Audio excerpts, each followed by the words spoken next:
샬롬, 하나님과 동행하는 새벽기도회 달라스 임마누엘 교회 권성철 목사입니다. 오늘도 하나님과 동행하며 풍성함을 누리시는 저와 여러분 되시길 주님의 이름으로 축복합니다. 오늘 말씀은 마태복음 26장 1절에서 13절까지의 말씀입니다. 예수께서 이 말씀을 다 마치시고 제자들에게 이르시되 너희가 아는 바와 같이 이틀이 지나면 유월절이라. 인자가 십자가에 못 박히기 위하여 팔리리라 하시더라. 그때 대제사장들과 백성의 장로들이 가야바라 하는 대제사장의 관정에 모여 예수를 흉계로 잡아 죽이려고 의논하되 말하기를 민난이 날까 하노니 명절에는 하지 말자 하더라.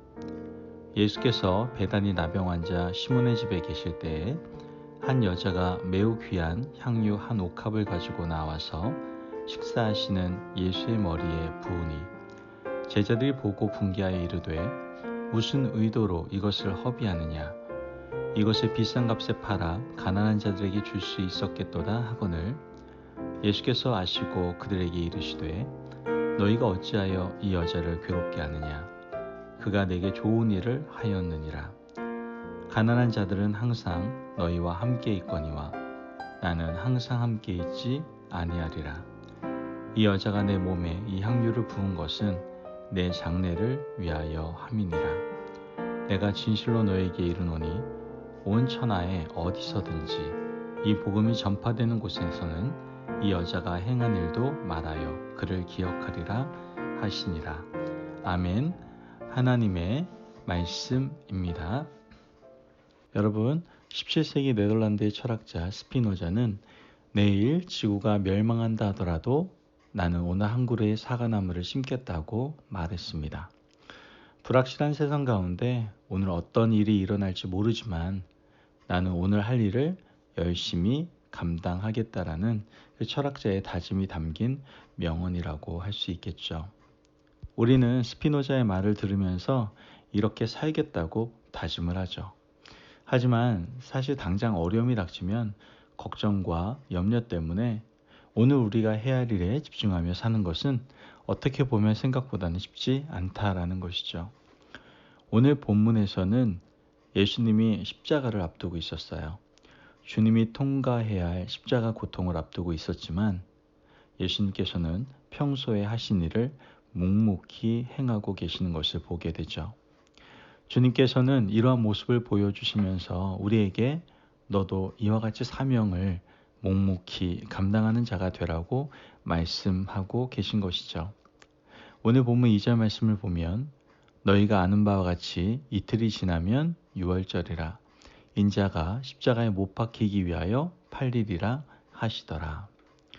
여러분, 이틀이 지나면 뭐예요? 유월절입니다. 예수님께서는 이 땅에서 33년의 짧은 삶을 사셨고 그것도 사람들에게 드러난 인생은 몇 년이에요? 3년밖에 안 됩니다. 그중 마지막 이틀을 남기고 있는 거예요. 이틀이 지나면 주님은 어떤 일이 닥칠지 이미 다 알고 계셨습니다. 우리는 다음 일어날 일을 알지 못하지만 주님은 자신에게 일어날 일들에 대해서 다 알고 계셨다는 것이죠. 사랑하는 제자가 부인하고 떠나갈 일도, 또한 가룟 유다가 자신을 팔아 넘길 것도, 또 대제사장의 관정에서 재판받아야 하는 일도, 또 수치와 모욕을 당할 일, 모진 채찍 가운데 눈물 흘리고 힘들어 해야 할 일도, 더 나아가 십자가에서 찢김과 피 흘림을 당하고 무덤에 내려가야 할 일, 이 모든 것을 예수님께서는 알고 계셨다는 것이죠. 이런 상황에서 동시에 예수님을 죽일 흉계를 꾸미는 사람들의 발걸음도 바빠지고 있는 것을 보게 됩니다.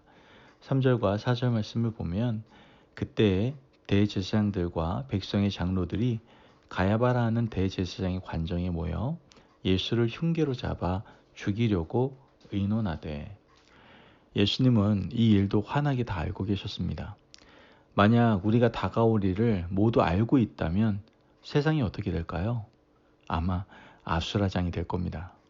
정상적인 생활을 할 수 있는 사람은 단 한 사람도 없을 거예요. 어차피 죽을 건데 마음대로 살아보자며 죄짓고 악을 행하는 사람들이 아마도 넘쳐날 겁니다. 어떤 사람들은 용기를 잃고 낙심할 수도 있겠죠. 이 때문에 정상적으로 사회가 유지되지도 못하겠죠. 그래서 어쩌면 우리가 일어날 일을 모른다는 것이 큰 축복이다라는 것을 우리는 깨닫게 됩니다. 여러분, 과연 우리는 예수님처럼 살 수 있을까요? 우리에게 다가올 일을 알고 있다면 상상하기도 어려울 만큼 큰 무게가 우리를 짓누르게 될 것입니다. 그러나 주님은 이틀이 지나면 십자가를 져야 하지만 평소와 다르지 않으셨다는 것이죠. 6절과 7절 말씀을 보면 예수께서 베다니 나병 환자 시몬의 집에 계실 때 한 여자가 매우 귀한 향유 한 옥합을 가지고 나와서 식사하시는 예수의 머리에 부으니. 자, 말씀을 보니까 주님은 베다니로 가셨습니다. 그리고 나병 환자 시몬의 집을 찾아서 여러 사람들과 함께 식사를 나누셨죠. 예수님은 베다니를 즐겨 찾으셨어요. 베다니는 가난한 사람들이 모여 사는 곳이었습니다. 나병 환자들이 모여 사는 마을이었고요.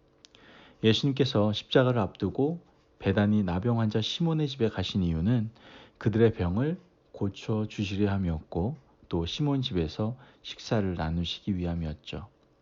주님은 항상 그랬듯이 병자들과 함께 하시고 가난한 사람들을 품어주시고 말씀을 전하셨습니다. 마태복음 4장 23절은 예수님께서 이 땅에 오셔서 하신 사역을 가르치고 전파하시고 고치셨다라고 기록하고 있죠. 예수님이 하신 일은 세 가지로 요약할 수 있습니다. 공생애 3년 동안 열심히 가르치고 설교하셨죠. 사람들의 육체의 병과 영혼의 병, 마음의 병도 고쳐주셨고요. 주님은 이틀이 지나면 십자가를 지고 돌아가실 것이지만 자신에게 허락된 그 원초적인 사명을 절대로 게을리하지 않았다라는 거예요. 가난한 사람들의 마을에 가시고 그들을 어루만져 주시고 고쳐주시고 함께 식사하셨다라는 것이죠. 여러분, 우리는 이러한 예수님의 모습을 통해서 깊이 회개의 자리로 나아갈 수 있어야 됩니다. 하나님은 우리 각자에게 사명을 주셨지 않습니까? 그리고 달란트도 주셨죠. 우리가 하나님께로부터 귀한 사명과 달란트를 받았다면 열심히 일하고 봉사해야만 합니다. 세상 종말이 오는 그날까지 충성되이 사명을 감당해야 한다는 것이죠. 여러분, 우리는 하나님을 믿고 구원받은 백성이기 때문에 미래를 걱정하지 않고 받은 사명을 감당해내려고 노력해야만 한다는 거예요. 그런데 우리 너무나 핑계가 많습니다. 우리 주변에 펼쳐지는 걱정과 근심 때문에 사명의 사자도 기억하지 못하며 살아갈 때도 많고요. 그러한 사명을 감당할 용기조차 내지 못할 때가 너무나 많다라는 것이죠. 자녀 문제로 매달려 있느라 사명을 감당하지 못하고 물질 문제로 발목 잡혀서 사명은 뒷전일 때가 많습니다. 이 문제부터 해결하고 주님의 일을 하겠다라고 우리 매번 말하지 않습니까? 이렇게 해서 수십 년을 지내온 것이 우리의 인생이에요. 돌아보면 핑계거리 없는 날이 없었어요.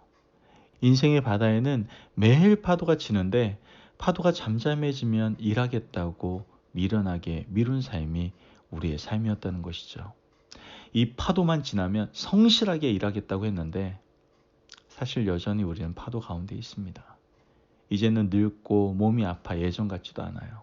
여러분, 만약 이렇게 살다가 주님 앞에 가면 주님 뵐 면목이 없을 겁니다. 여러분, 예수님은 몸소 행동으로 보여주셨어요. 예수님께서는 이틀이 지나면 내가 십자가를 지고 큰 고통 당한 날이 올지라도 오늘 나에게 맡겨진 병자들을 살피고 가난한 자와 함께하고 그들과 호흡하는 삶을 살겠다라고 말씀하시고 그 삶을 우리에게 보여주고 계신 것이죠. 여러분, 우리는 언제 하나님 앞에 부름받을지 모르는 인생입니다. 하나님께서는 우리를 사랑하셔서 사명과 달란트를 주셨는데 과연 우리는 그 사명과 달란트를 가지고 충성을 다하고 있습니까? 여러분, 언제 하나님 부르셔도 하나님의 일을 하다가 왔다고 당당하게 말씀드릴 수 있어야 되지 않겠습니까? 그러므로 여러분, 오늘도 받은 사명의 자리에서 제발 이탈하지 마시고 성실하게 사명의 길을 감당할 수 있는 하나님의 귀한 아들, 딸들 되시길 주님의 이름으로 축복합니다. 기도하겠습니다. 사랑이 많으신 하나님 감사합니다. 하나님, 우리에게 귀한 사명과 달란트를 주셨습니다.